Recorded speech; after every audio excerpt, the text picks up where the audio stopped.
Oh, boy.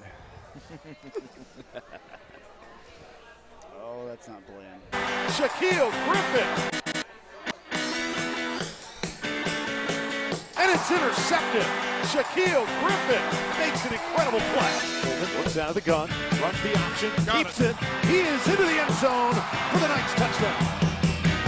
Welcome to Knightline Post-Game Live. When the clock expires, we go live.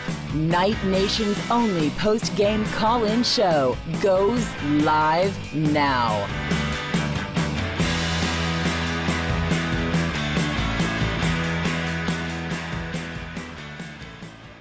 All right, hello, Knight Nation. This is Andrew Phegley coming to you from Burger U on the campus of UCF. What a game tonight. It was incredible, absolutely incredible game. Carson Engel joins me. Carson, what was the score? 63-21, I believe, is the final on that. Is that correct? Yes, sir. Yeah. Yes, sir. Yeah. And Ken as well is joining us. Ken, I don't know your last name. Yeah, this is Ken Knuckles. I do the Lions T Soccer blog for Orlando City, but I'm here supporting my alma mater tonight. Perfect, man. I appreciate you guys joining me. Let's take our first phone call. You're on Knightline. What's going on? What's your name? Where are you calling from? Oh, I should probably plug that in. It's been a long day, folks. Hang on. Our good man Andrew Phegley he's been scrambling to get this going, so we've got it. All right, got now it we rolling. can probably hear you. What's up? Oh, we're still not hearing you. That's all right. One of these days we'll get this phone working. All right. Oh boy. I don't know why we're not hearing you. How about that? Try that one more time. I apologize. What's your name? Where are you calling Andrew. from? There it is. Go ahead. Hey, it's Night Bengal from Maryland. Hey, Night Bengal. What's up, man? What did you How think you about guys tonight's game? Man, it has been a long day. I will fill you in. I will fill you in on the Twitter box later on. I will Okay. I will personal message you because it's been a long day. What's up with you, man? Well- What did you think about tonight's game?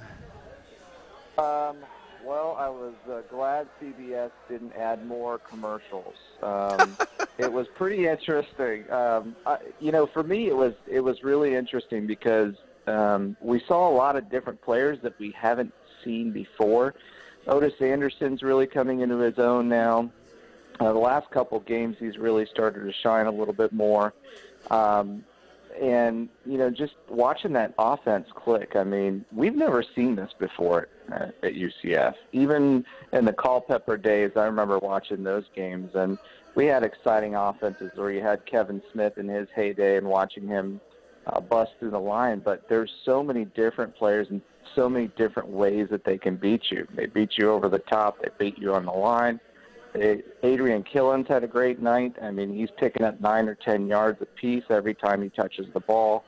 There's just so many weapons that it's crazy. Absolutely. Carson, what are your thoughts? Yeah, no, I mean, I think that's great that he brought up Otis Anderson because that's the kind of guy that sort of, popped off the screen today. If you were at home or if you were watching on TV, if you were in the stadium, that's a guy that you're like, okay, we're bringing this guy even along further than we were before. They're giving him a little bit more. They're making him such an integral part of the offense, so much like Adrian Killens, but even almost more than Killens. Maybe they feel like he's almost better suited for this offense. And I thought that was huge tonight. And I think that going forward, anytime you can get a young guy like that, such valuable experience, which they certainly were able to do with him, and into the second half, they were able to do that with so many of the backups. And that was something they wanted to do at Cincinnati when I called you guys. Right. And we were in the monsoon. They wanted to get all those guys in. It couldn't happen, but tonight they were able to do it. And again, I think that we're going to maybe start to not appreciate this as much as we should. Look at all the teams around this country that are losing once they get the high expectations, once they get the number next to their name. to keep these guys focused and going forward and doing what they need to do to win big games. I don't care if it's ECU, I don't care if it's Michigan, I don't care who it is. That's impressive, and I'm very, very happy that these guys kind of kept on mission, kept on focus, and were able to hammer home tonight. Knight Bengal, you got anything else to add to that? Well, I was just going to kind of add on to that because as a longtime Knight fan, I mean, we've always, as a fan base and just as a fan myself, we've always had this moment where we're holding our breath and we're waiting for something to go sideways. And what's refreshing about this team is we're not on the edge of our seats waiting for that moment to happen. I mean, they are putting the pedal to the floor and just throttling these folks. If there's anything that I could really say that kind of has me a little bit nervous, and that's the tackling. After you get past the first team on the defense, they've been whiffing. There's been a few times where if you watch what the defense is doing, especially in the secondary, some guys look confused. They're just not simply as dialed in as the first teamers. But outside of that, I mean, even those folks are playing really well. We've got good depth. They've got people come in and out, and there's not a whole lot of drop-off. But again, going back to that just being a Knight fan and that ethos for so long is you hold your breath and you wait for that other foot to drop. With this team, it's so refreshing that you're just not getting that at all. Absolutely. All right, right on. Absolutely. Thank you, Knight Bengal, man. We appreciate it. All right. Hope things go well. I'll see you guys later. Thank you very much for calling, man. I appreciate it every time. Yeah, Bingle brought up Otis Anderson, and he led the team with 7 receptions tonight, had 76 yards. And Taquan Smith had 5 receptions for 93 yards. Pretty balanced overall. Very, very good attack. Yeah, I'm just looking through the stats here, just looking for the first time, and I can tell you that there's a lot of names on the receiving yards especially. And there's a lot of yards. There's a lot of people on the rushing yards as well, which is pretty incredible. McCray, Richardson, Killens, McGowan, Vetterall, Milton. That was another interesting thing to me tonight. They fed Cordarian Richardson the rock early and late. And I thought that was maybe a little bit of a shift in what they've done. Maybe Cordarian Richardson, we've talked about him, and I know I've heard you and Trace go back and forth about it, Andrew, that, this is a guy that maybe – trying to learn the offense, trying to figure things out. Maybe they feel like he's ready for that now and that he can take that brunt. And, I mean, they fed him early and often. He got a lot of carries tonight. All right, so we're doing this little swap-out thing here for people joining us. It's, of course, me and Carson, but Jason Banning now joins us. How's it going, Which folks? is really cool. I'm glad that he's here. Thank I you for love inviting. that there's people that, will come and they just show talk up with me. Yeah, if you awesome. If you build it, they will come. It's right? awesome. Yeah. I love this. Yeah. Well, I'm here. Jason, what are your thoughts on the game tonight? The one thing I like about Frost since he's been here, and it's the one thing that I've noticed the last few games, is he'll give plays. He'll, like, for example, today the pass to Jemias Pittman. I don't know if you remember that one. Yeah. That was cool to see the big man take a pass and actually line up in a eligible receiver role. He was uncovered, went right over the end zone. He was right there. Let's take this phone call. How about that? Let's do it. All right, you're on Knightline. What's your name? Where are you calling from? Hey, this is UCF alum Z98 from Austin, Texas. All right, man. So from Texas, what did you think about what happened here tonight? Well, obviously, I'm happy with the win. That was a hell of a win. But you could clearly see that Frost changed up the game plan a little bit, slowed it down, a lot more running plays. McKenzie did not throw it as much, so it wasn't quite as exciting. But the total was very happy.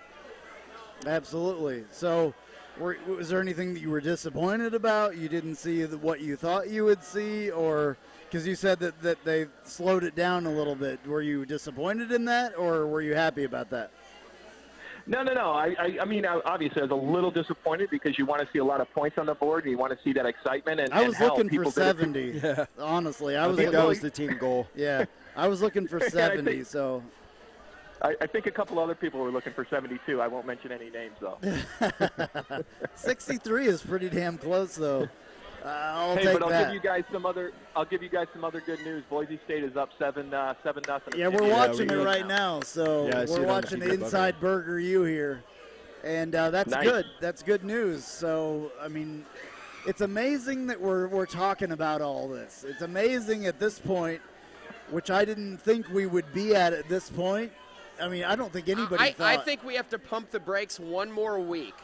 If UCF's able to topple that giant that is Navy, that is the triple option, they went on down the today. road Memphis in Annapolis, did. and I know they lost Memphis today, did. but that's still, you never know what's going to happen. And again, going Right. on the road, if they're able to do that, that gets UCF to 6-0, which means with a conference championship game, they're halfway to undefeated, and you've beaten Navy.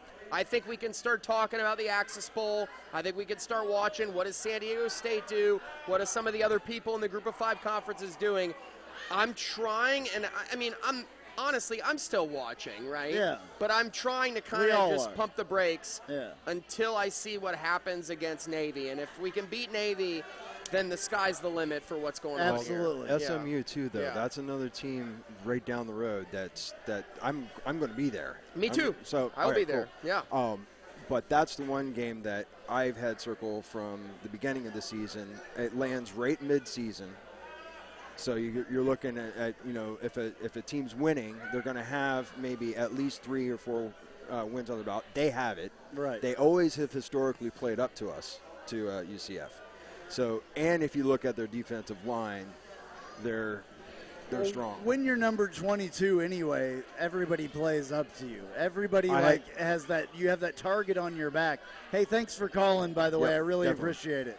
Though I will say My the pleasure. one thing that makes me feel great about SMU, I feel like they are kind of like a lesser Memphis. So they're going to score a ton of points on you. The defense, maybe some athletes, but kind of suspect. So that's why I feel good about that game in particular. Although, again, you're on the road, and this is the thing, and this is why I think, I don't want our fan base to lose sight of how impressive it is to come in week out and dominate opponents, because that takes a particular mindset, and that's all coaching. That's all coaching to get these guys ready to go in week out and do that. Those phones are ringing like crazy. Let's take this one. Hey, no, they're gone. Right when I said it, they were gone. So we'll all right. We're just switching back and forth here. I it like looks this dueling headset. Yeah, it's kind of cool actually. Jason, that was awesome. Ken, welcome back. This is kind of cool. I never really thought about doing it this way, but that's cool. So I don't even know where I was at. Guys, this has been a day of days. I can't even imagine how this is sounding, but I do want to say special thanks to Travis Dever and the Dever team for supporting Knightline. And Trace is here now. It's perfect. It's absolutely perfect. Trace is here, so now we can talk about what happened on the post game. Okay, well, all right, that'll work. So Ken's giving his headset over to Trace. Trace, what did Coach Frost have to say? What was his demeanor, and what happened in the post game there? Coach Frost is pleased with the performance. How can you not be when you look at the total offensive yards put up? I think he recognizes, though, that he's got a tough task in Navy, and he says he respects Navy a great deal and knows that that's going to be a focal point of practice this week. So just enough that the defense showed us this week that gives him cause for concern and gives him enough reason to continue to push these guys in practice. Are you as worried about the defense as we were last week? We were a little bit worried about the defense, just thought we saw a little bit different. Are you happy with what you saw tonight on the defense? Interestingly enough, watching a good bit of the Navy-Memphis game made me feel better about UCF. However, Navy's going to be an upset team, having lost to Memphis in the way in which they did, and they're going to be at home. And as always, it's tough to win a conference game on the road, but I have a lot of confidence in these UCF Knights, 5-0 now. Let's take this phone call real quick. I think that this is the phone call that we were trying to take earlier. What's your name? Where are you calling from? I'm Jessica calling from Maryland. All right, Jessica. One of our favorites. What's up, Jessica? What did you think about tonight? I thought thought it was awesome game, and it looks like this is what UCF is doing every week. I feel like we start slow, but then we get into a groove. And I think it's awesome that we were able to put 63 points on the board. I was looking for 70, but hey, I'll take 63 to 21 any day of the week. I was looking for 72. I was on Eric Kohler's show on 96.6 earlier this week, and I said, I'm looking for 70. He was like, whoa, wait a second. But I was looking for 70. You just follow the lead of Dredrick Snelson, who in the press conference on Monday said, when he was told that ECU gives up 50 a game, he said, we're going to hang 70 on them. They got darn close to that. And Dredrick Snelson did not play tonight, did not dress. Coach Frost said it was a game-time decision, and that he was a little dress at all? No, he was a little that. banged up. Oh. Said Coach Frost. But might that be something Might it else? also have been a message I wonder, sent yes. to him? I wonder if it perhaps was. they stopped at 63 to reinforce that message that we're not going to score 70, Dredrick. Interesting. I don't know. Maybe. I don't know. It's something Yeah. to think about. Yeah, very interesting. Trace Trylko with the vast conspiracy Yeah. theories on Nightline tonight. Jessica, It's thank you for fantastic. calling. We love it when you call, always. We know that you're always listening, and we appreciate it. Yep, thank you. All right. Y'all have a good night. You too. Thank you for calling. Boise All State right. with a 14-0 lead over San Diego State, which is good for UCF and that whole playoff implication. Right. I mean, you never know. Again, like the thing that I want to kind of keep fans geared into is that the college football playoff will release their rankings on October 31st. We're waiting for that one. And, I mean, there's a very good chance. Halloween.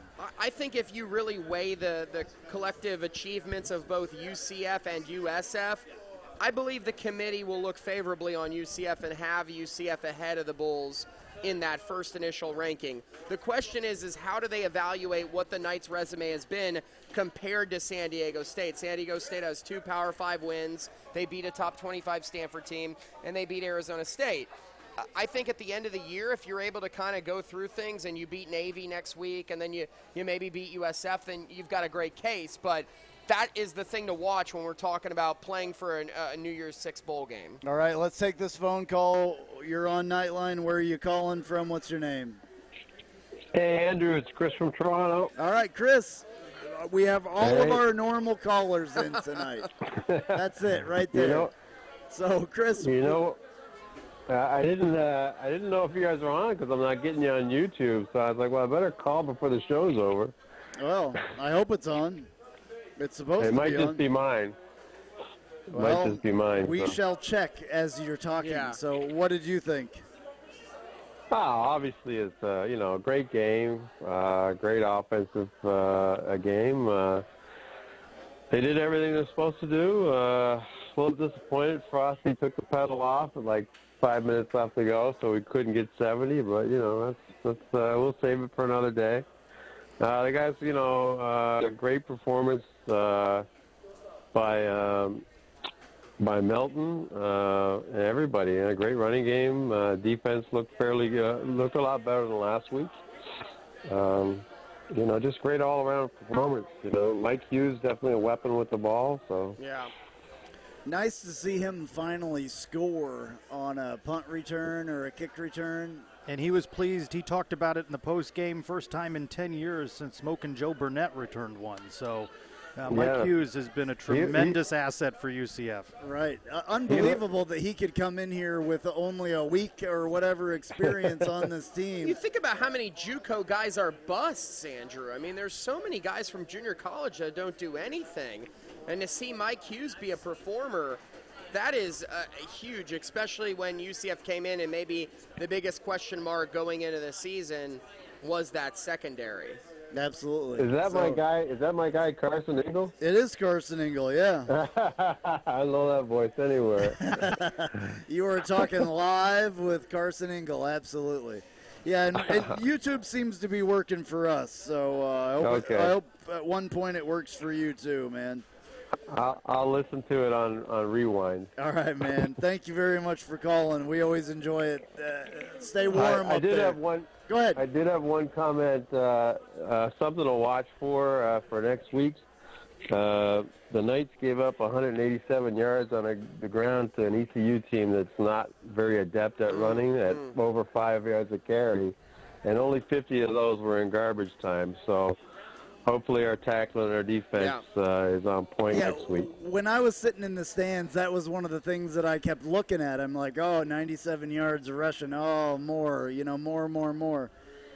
It's interesting, and it's one of the things that I definitely was looking at and I was not happy about. So let's hope. I don't know what that was, but where are you at tonight, Chris? Are you at a game? No, I'm at home. Okay, well, we heard some watching kind of game. Oh, you're watching the game. Okay. You're hearing bull highlights. It just popped on my computer. Sorry about that. Okay. All right. Or low lights. They did it in about 5 seconds. All right. All right, Chris. Thank you very much, I'll let man. you guys go, and I'll tune into the show, and hopefully we'll have all Pistons fire next week against Navy. All right, man. Stay warm up there. Charge on. Chris talked about performers, and one of the people in the postgame was Jemias Pittman, who was very excited, by the way, to score a touchdown. And he said that he wasn't going to block if he couldn't catch a pass at some point. So he was excited to get in there and make a difference. Unfortunately, I happened to miss that play. Did you now? I did. Like I said, there were extenuating circumstances. There were interesting circumstances with this evening for me, and I'm just glad I'm here, and I'm glad that we're all here doing Something this. I was interested to ask you, Trace, about what might have happened in the postgame is what was the conversation about Cordarian Richardson? Because it seemed like they certainly wanted to feed him a lot more than they have in recent weeks. I felt like they were. Maybe he's more accustomed. Maybe they feel more comfortable using him at this point of the season. That didn't come up. That didn't come up, and he wasn't one of the participants. Right. We've got some homework that we gave Nick Patty in last week's Knightline to break down Navy a little bit more. And behind the box score a little bit in that Navy-Memphis game, Navy threw for 20 passing yards, rushed for 314. On the flip side, Memphis rushed for 118, passed for 279. There's not a lot to see in that Navy defense that makes me think they can stop UCF. So the whole focal point of the week is going to be how does UCF do against the run? Yep. Another caller. Yep, let's take it. All right, you're on Knightline. What's your name? Where are you calling from?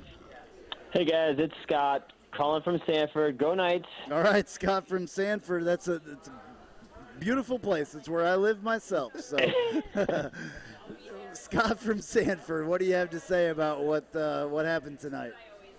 Well, I'll tell you guys, I'm very, very interested to see what this team is going to do when they go through some adversity, because they haven't had that this year.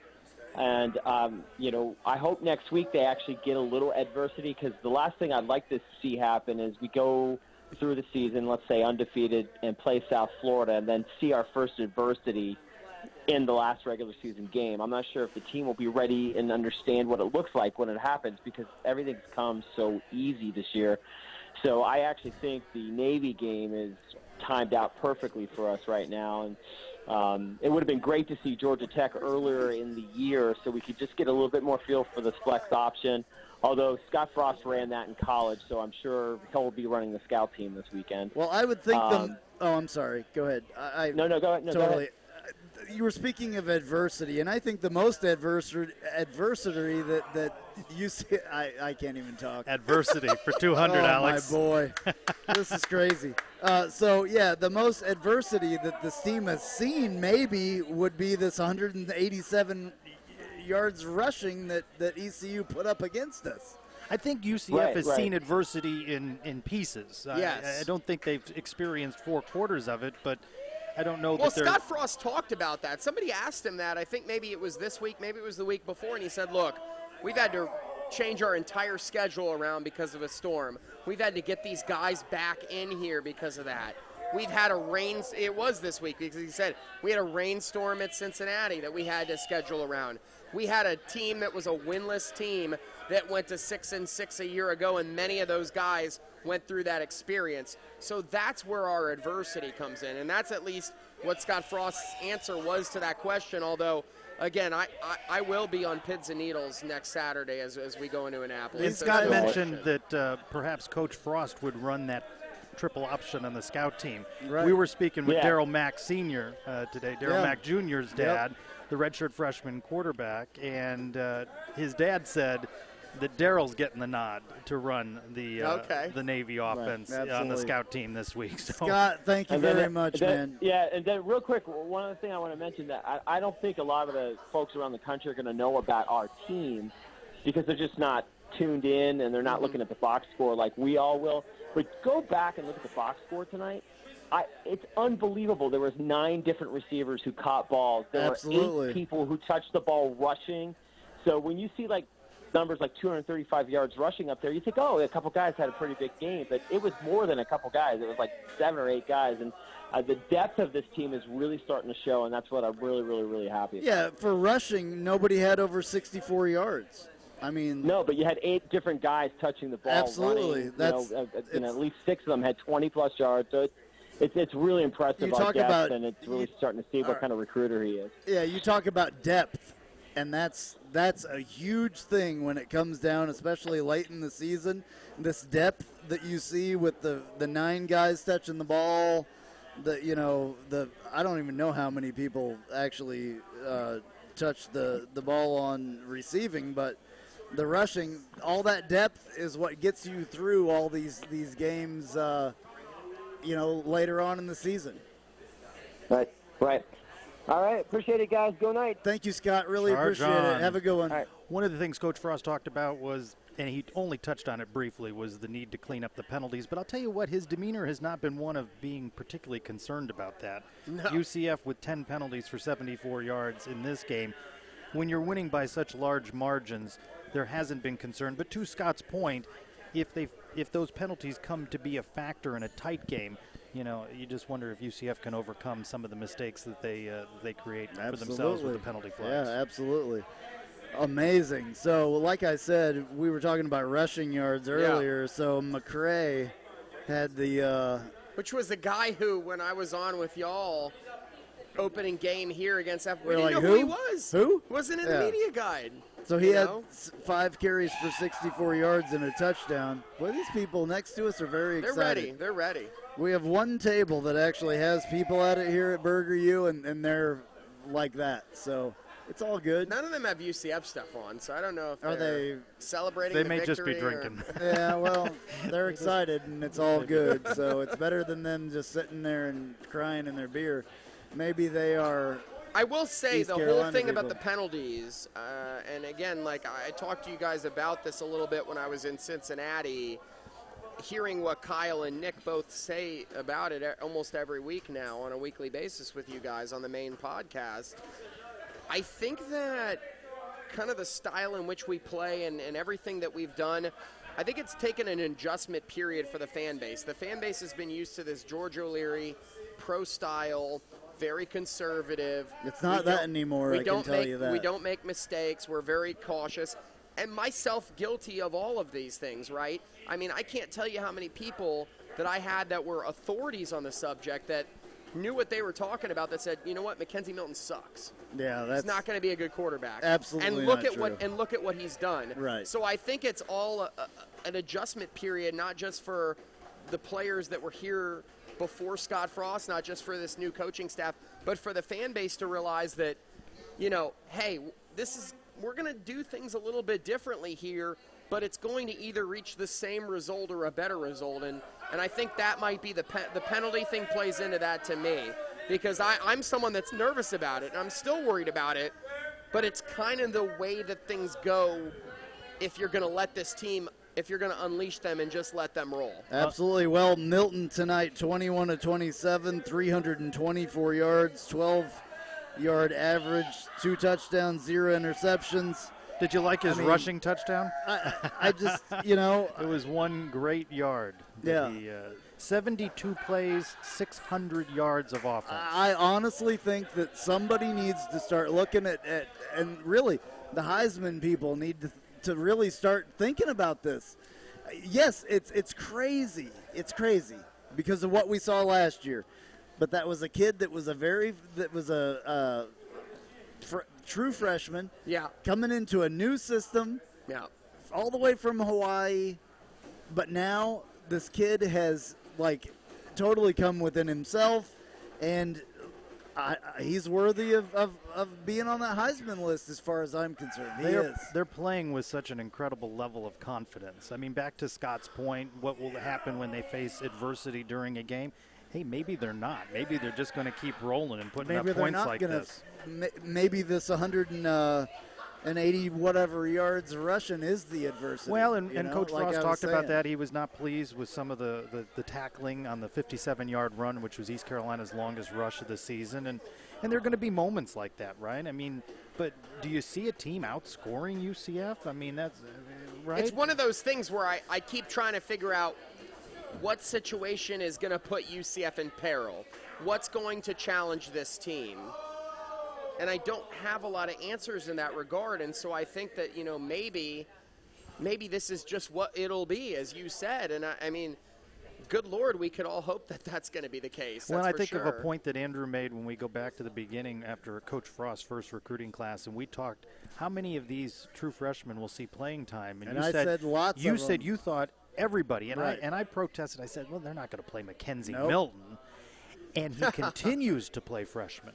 Yeah, look at Otis Anderson's performance he'll play tonight. the best. Look at Cordarian Richardson. The best player, no matter who he is. It doesn't matter if he's 18 years old or 23 years old. He's going to play him. They've played 5 games now, 3 conference opponents on the road at Maryland. They've given up 2 sacks. That offensive line, something we were concerned about several weeks ago. Unbelievable. There's no concern with that. This team could be very, very special. I mean, they already are special at 5-0. But listen, I mean, if you think about, let's talk about this for a second. If you think about that team that went to the Fiesta Bowl in 2013, this team has already achieved almost more than that team has, except that we didn't have that game against South Carolina. Like I said, if you beat Navy on Saturday, you're halfway to an undefeated season with the conference championship game factored in, and you've overcame a huge hurdle in a team that just stylistically plays different than anyone you'll see all season long. So that's a huge step to overcome. And listen, I made the argument on my show today. I think that UCF is a top 10 team. What they've done resume-wise and what their talent is. Jason thinks they're a top 5 team. If you go through some of the schedules and some of the resumes, I made Wisconsin one of my prime examples. People always say, and obviously not the people listening to us here on the podcast, but a lot of people nationally, the group of 5, they don't play a tough schedule. You're in the Big Ten, you're in the SEC, it's a different game. But if you look at what a team like Wisconsin has played against, I think UCF has played the best team out of either of those schedules, which would be Memphis in my opinion. So, I mean, just what UCF's done, I would put them against a lot. I wouldn't put them against an Alabama necessarily. Right. I wouldn't put them against a Penn State. Right. I wouldn't necessarily even put them against an Oklahoma. But if you're talking about some of these teams like a Washington, like an Oklahoma, maybe I'll argue with you, though. Maryland loses today at home to Northwestern, so the Maryland game does not look as impressive a couple of weeks later. But I think Memphis is our best win. I think Memphis is the best team we've played on this schedule. Memphis beat Navy today. I think Memphis is better than Memphis any beat UCLA. Absolutely. And I think Memphis is better than any team that's played Wisconsin. Just go look up their schedule. I mean, it's an absolute joke, and they're 7th of the country. We destroyed Memphis. So. To your point, comparing them to the 2013 team, this is 3 straight games of more than 500 yards of offense. There was never First time since 1998. Right, there was never that. So you got to go back nearly 20 years to so find that. When was the last time UCF was 5-0? Oh my! Did they say that earlier? No, that one didn't come up in the. It was 88, right? Was Didn't it? they always say that's what 88, they said last week? Yeah, 88. Yeah. They went 5-0. Yep. Obviously, UCF has never been. We have a 5-0. great little peanut gallery here, by the way. It's awesome. UCF one win away from gallery. bowl eligibility. Right. Isn't it funny how last year getting to that 6 wins was such a big heft from the 0-12? Now may achieve that bowl eligibility on the road at Navy. Yeah. All right. I love this fan interaction. By the way, thank you, Ken, and thank you, Jason. I know you guys are sitting there very patiently. It kind of all came together here. Trace walked up at the exact – and I don't know your name. I'm sorry, and I can't hear. Christy? Chrissy, thank you very much, Chrissy. Greatly appreciate it. You're the best looking one of all of them. Just so you know. I don't know if she's really that shocked by that, to be quite honest. Well, the rest of them are guys, so it's all good. Jason, you're a good-looking guy, though. I'm joking. Well, I'm joking. hey. No. It's a joke. It's a joke. We're having fun here. It's all good. It's all fun against friends. Oh, my gosh. No, we're just having fun, though. 12 minutes to go until the half. Boise State 19, San Diego State nothing. All right. I'm sorry, 14 Let's nothing. go, Boise, baby! Absolutely. Let's do a commercial here real quick.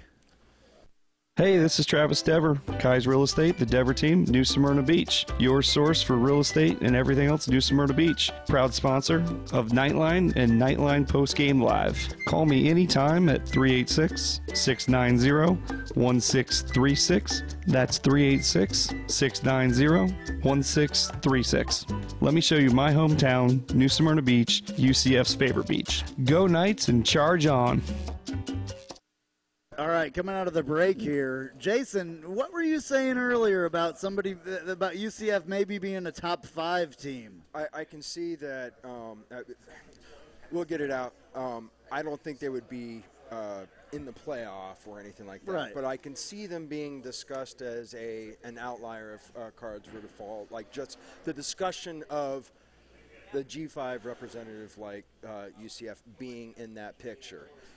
If it were to continue through till next year, definitely, without a doubt. Tell us a little bit about what you do, by the way. One of the things I do just on my own time, just before the season started, I got involved with a independently created, community-driven football video game that's supposed to answer basically the lagging questions of another developer here in town.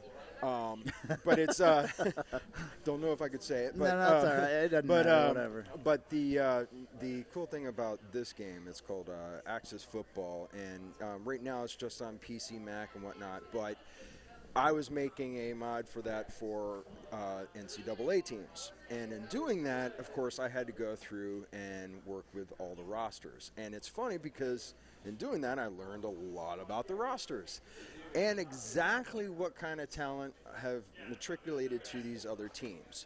And one of the things that I found out, if you go down, you look at it, you can almost predict how well a team's going to play. And it might seem elementary to others, but it was very glaring on the sheets. I knew looking at UCF and going just a little bit under 500 last year, that there was going to be an improvement. Then looking at the rest of the rosters in the AAC, because of course that was the one conference I focused on first, you could tell which teams were lagging, which teams, just by looking at the linemen, on the defensive linemen and offensive linemen, their size, their class year, which you can almost predict how well they can gel together if they were predominantly juniors and seniors as opposed to, obviously freshmen, redshirt freshmen, and sophomores. So you can sort of apply that at looking at other conferences. And then it starts to become apparent when you're looking at the history of these players where they're coming from. And just like just like what Carson was saying about Wisconsin, you don't have the same talent pool that's going into Wisconsin. But then again, you have nothing but the Big Ten teams playing each other, and then they're picking and choosing who they play out of conference. Right. My argument is based largely on that fact alone. The declaration of there being a Power 5 is absolutely 100% arbitrary. Right. You don't declare a power based on anything else but what happens on a field. And frankly, like when he was talking about the Power 5, Group of 5, I honestly believe the P6 argument that the AAC had would have died a year ago when it was started faster than it would have gone the way of the Big East expansion. Right. If there wasn't any legs. And you look at that Big East expansion, people started balking. You had the basketball schools that were wanting out. And I think now, especially this year, and if the same thing continues in the next year, you're going to see that P6 argument start to come into real relevancy, especially with the way that the other conferences are performing. I mean, you look at just what happened recently. You had Clemson lose to Syracuse. Right. Everyone thought that was. I mean, they could still There's get. no way that could happen. Right. They could still get into the playoff, but then again, look at the body of work. Look at the conference itself. You're starting to see some of the talent pool leveling out with the higher conferences. Also, I don't think there'll ever be a P4. You don't make money by capping. Right. You have to. The way that you actually grow a business is, I think, that is going to actually. You will see an expansion to a playoff here. So an upset brewing. Number 5 Washington trails second quarter at Arizona State 10-0. So you have another potential upset. But I think UCF fans should look for UCF to climb in the polls. Nobody really lost ahead of UCF. So that 21-22 in the polls may be about what comes out Washington on Sunday State. as well. Yeah, that's fine. I don't anticipate it going up much yeah. more. But the one caveat in that is if 19 San Diego State loses, then there's an opportunity for UCF to move up. Absolutely. I do think that's interesting what you were saying, and I agree with you on 90% of that stuff. I also think it's cool that Axis football that you've been working on. It's a very cool game, and it's on Steam, I guess. It's on Steam. Is it readily available now? Oh, yeah, or it's not? readily available. Because I know you gave me an advanced version of that. And yeah, it's again, it's a work in progress. It's community developed. The developers are listening to the input of people and what they want in a football game. And we've all been missing something since that one game that NCAA there's a void there. Game went away. There's a void there. Yes. And there have been other firms that have spoken up, hey, we're going to do a game, and they haven't. They haven't gotten anything out. And what's cool about the Axis guys, they started out 5 years ago with just a Tecmo Bowl-looking phone game. And then the next year they improved, and then Techno Bowl. Yeah, well, I mean that's what the majority of them had looked like until this one came along. I don't know if you've seen it, Trace. I'll show it to you tomorrow when you come over. It's starting to look really good. I haven't updated it. Is there an updated stuff that I can get? In fact, there's actually an animation and AI update that's coming. I mean, it's starting to get there. It's almost. I hate to say Madden-ish, but it's different than that, but it's going to be one of the more than playable, and it's fun. I'll tell you this: the type of program or the type of game that they're aiming to be is literally that type of suite, like a football office suite for like an athletic office. You can develop uniforms in it. You can develop everything, every facet about your team. It's fun, and just giving people that creativity is going to really help it grow. That's awesome. And that's how it's gotten. Very, very awesome. So. Cool. Chance for folks to call in, 407-401-9184. You still have some time before we close up shop here. We'll have, yes, you raised your hand. He raised his hand. Jason, yeah. Oh, he's leaving. Yeah, I have to head out. But thank you. Thank you for asking me on. That'd be great. That's great. Thank you very much. And we'll have you again sometime. Yeah, of course, for sure. definitely. Absolutely. We got lots to talk about with you, so awesome. And we'll have Nick Patty, Kyle Israel joining us for the all-new Knightline on Sunday. We've lined up a Navy insider that we'll talk to during the week. Thank you, Jason. Appreciate it. Great interaction today with people on Twitter. I Twittered during the entire game and then posted you've been doing a great job. I posted the on interviews with Wyatt Miller and Jemias Pittman and Trey Neal, Mackenzie Milton, and Coach Frost on Twitter. So if you haven't already, at UCF_Knightline. I did disappoint Night Nation, who asked me. I did ask, what questions do you want me to ask Coach Frost? And they threw questions at me. Really? But I can't. I'll be honest with you. I've got one phone on the table recording the interviews for Knightline. I'm holding. You've the other heard us phone. talk about the great. Always run a commercial. I didn't mean to do that. No, run it anyway. All right, let's do it real quick. Food at our good friend Kyle Israel's restaurant, The Little Greek Fresh Grill. The Little Greek now has franchises available. Please call 407-697-2272. That's 407-697-2272 to see what The Little Greek can do for you. Also check check out the Little Greek's newest location at 3131 Daniels Road, Suite 104, Winter Garden, Florida. The Little Greek Fresh Grill. Fresh, flavorful, fabulous. Well, that's live, folks, right there. That is live. I was trying Itchy to get trigger something, finger yeah, right I was there. trying to get something ready to play, and I played it while Trace was talking. So, Trace, please. No, just ahead with if you don't already, do follow us on Twitter at UCF_Knightline, and there's various interviews that are up on there. Going to be a little bit different next week. I'm going to the Navy game, 2 trips to Maryland in just a couple of weeks. Such inexpensive flights, I couldn't resist. You know, there's another opinion that I would like to get about UCF football. Yeah, no, come on. Put the headset on.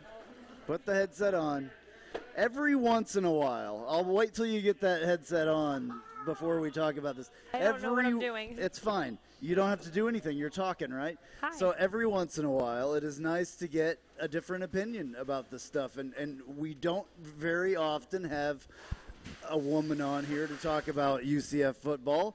What did you think about the game tonight? The atmosphere, the whole entire thing. Oh, what can I say? I loved it. I enjoyed it, and it was a wonderful experience. Right on. Are yeah. you a UCF alumni? I am, yep. You are. All right. So, I mean, it was homecoming. It was the whole deal. Yeah, it was an amazing time. Tailgating was fun, of course, to start off the game. And And tell us your name one more time. Chrissy. Chrissy. All right. So I'm sorry that I made you do that, but No, you that did a was great job. Did I do okay? You did beautifully. Okay, awesome. Absolutely awesome. So Thank you for having me. You're welcome.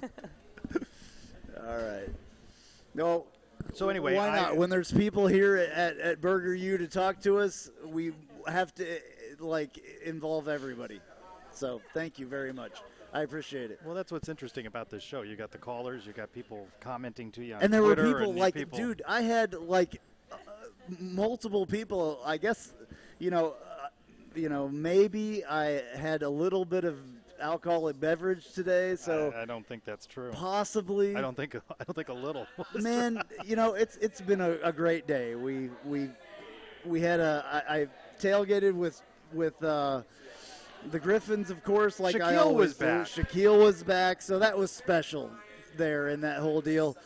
Jacoby Glenn was around, which was kind of cool. I haven't heard from him in a while. Got to talk to him a little bit. You came in and got to talk to some parents as well. That whole group right there is all about parents and ex-players and everything, and it's awesome. So, I mean, yes, we have a good time over there, definitely. And I thought UCF, with all of the events of homecoming this week, did a great job with the space theme and the uniforms and attendance this year for this homecoming game. 40,287. Still not a can't sellout. Get a sellout for Danny Yeah. White. He still can't get a sellout no matter what they do. I don't know what it takes here. What else is going on? Bruno Mars was tonight. That was the thing. That was the. Was this the excuse this that was, week? Well, no. I mean, that's what was going on. I looked ahead of time, and that was what was going on. So, I guess there's a bunch of UCF fans that went to Bruno Mars or something, or a bunch of Orlando people. Orlando students turned out, though. I got to tell Yeah. you, the students were in full Right. force again tonight. Right. Orlando, though, if you're with everything that you've gone through with Orlando City this year, honestly, the winning team to support is not any of that. It's right here on UCF's campus. 72 plays for 600 yards and Yeah, 63 I mean, points. if- Folks if have been you clamoring for that for quite a while. Exactly. You want this big offense. You want exciting football. This is it, people. I mean, there's nothing more that's more exciting than this. This is it. It's big-time college football right here in Orlando, and people are staying home and watching it on TV. I understand. Yes, the view is better on TV, but the sights and the sounds and the smells and all that aren't there sitting on your couch. Yes, it's easy to walk the refrigerator and get your beer, but come on, guys. There's affordable tickets here. You can buy beer in the stadium if you buy a ticket to one of the sections that sell beer. There are a few sections. Yes, they're a little bit more expensive than the regular ticket, but come on. This is where it's at. Come on, man. Come on, man. We'll talk more about this tomorrow on an all-new episode of UCF Nightline. And as much as I'm excited to talk about this game, I am really looking forward to the Obviously, Navy I'm a little game. bit upset about that whole deal tonight of not being sold out. I really thought that this was the time with all that's going on.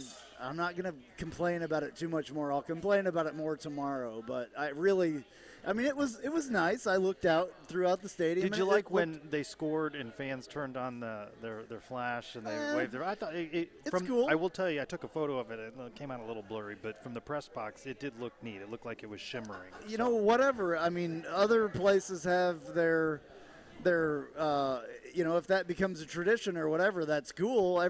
Other places have the keys, all We've kinds done the of other keys, stuff. Yeah. I'd like to see this space-themed game become a tradition where they do that in different ways every year, and I think there's so much history. Those helmets were a little blue, though. And I don't know. Blue is not one of UCF's colors, so that was kind of weird as far as I'm concerned. 4:53 to go into the half. Boise State 14, San Diego State nothing. So that's a knockout game for San Diego State, and with every passing week, we get closer and closer to that Black Friday showdown with the Cows. And we're welcome back Carson here, by the way. Well, like I said earlier, I think there's a very good chance that at the end of the year, the College Football Playoff Committee may view UCF's resume stronger than San Diego State. But well, if San Diego State loses this, then they're out. We don't want to leave it up to that either. We would much rather just have a clean shot at this thing. And, if San Diego State loses, it's basically the winner of the American Athletic Conference is going to play in the New Year's Six. I mean, that's basically, it's going to almost, we're almost down to that point where it's going to be the winner of UCF-USF is going to play in the New Year's Six. But obviously Navy and Memphis will still have a play in that as well. And, UCF put 51 points up on Cincinnati through three quarters, and the Cows 33-3 over Cincinnati. Yeah.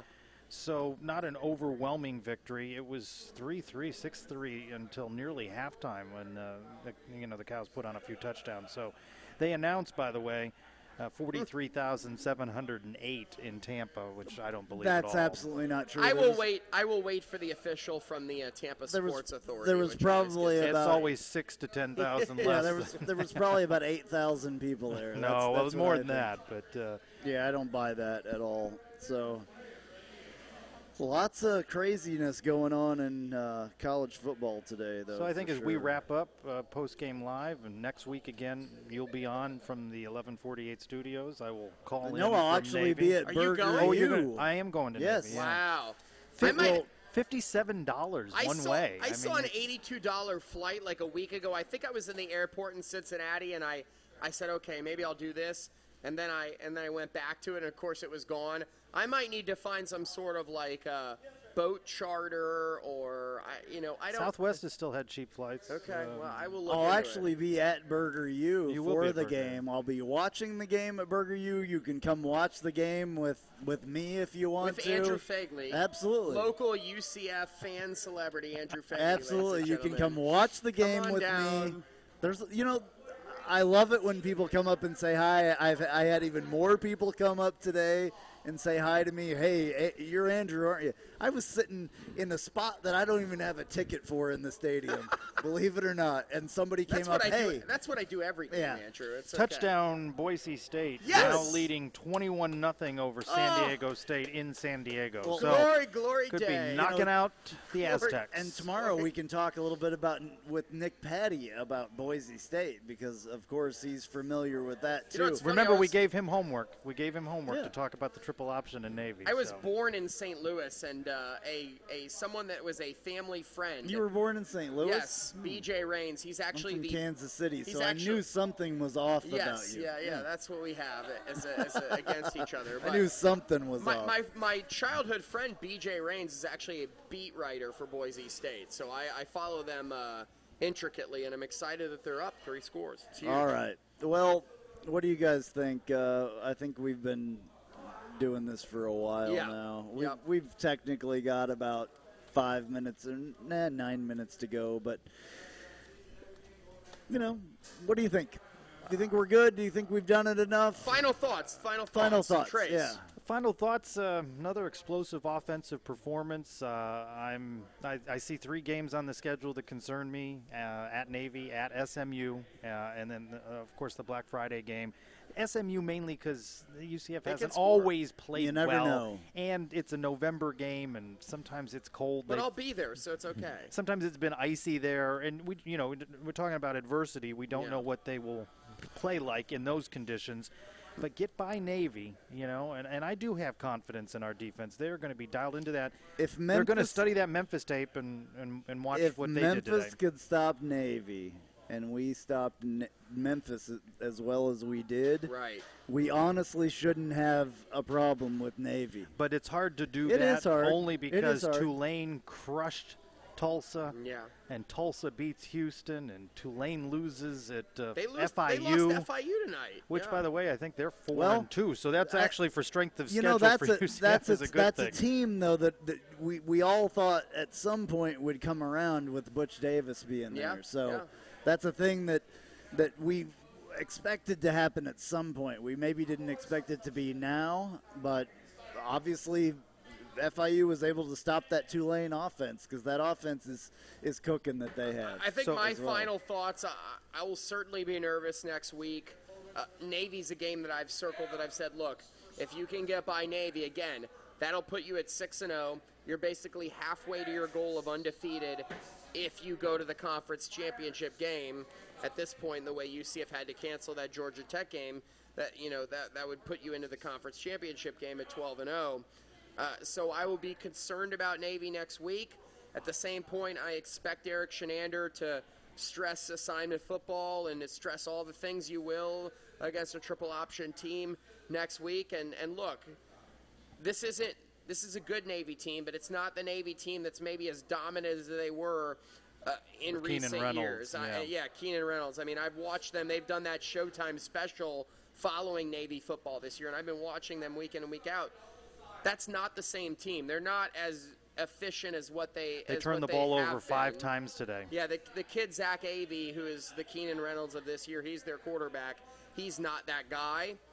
You always have to be concerned, but, I have faith in what UCF can put together on the field next week. Well, I will tell you my final thought, and my final thought is 63-21 UCF over ECU, and that's all that we care about, to be honest with you. That's really what matters here. And it's UCF is 5-0, number 22, hopefully to be maybe moving up a couple spots there. And that's incredible. We never thought that this was going to be like this at the beginning of the season, and it is now. I wish they would have put up 70, but I'll take 63. That's it. That's a good final thought.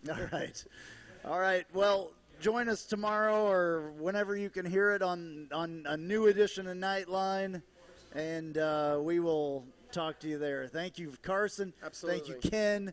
Thank you, Chrissy. Yes. Thank you, Trace.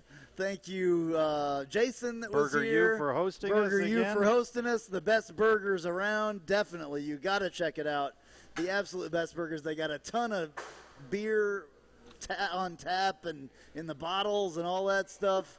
It's really, really good stuff. You got to check it out. So we will talk to you next week from Burger U. Go during Knights. the Navy's game. I'm Andrew Phegley. I'm Trace Trylko. Go Knights. Charge on.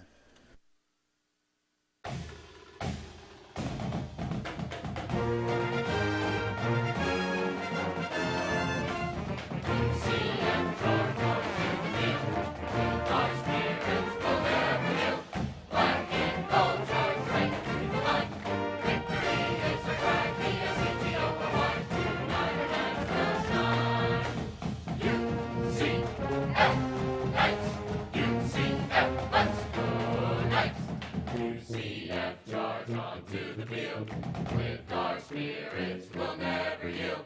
Black and gold charge right through the line. Victory is our cry. B-S-E-T-O-R-Y. Tonight our nights will shine. UCF Knights. UCF, let's go Knights. UCF charge on to the field.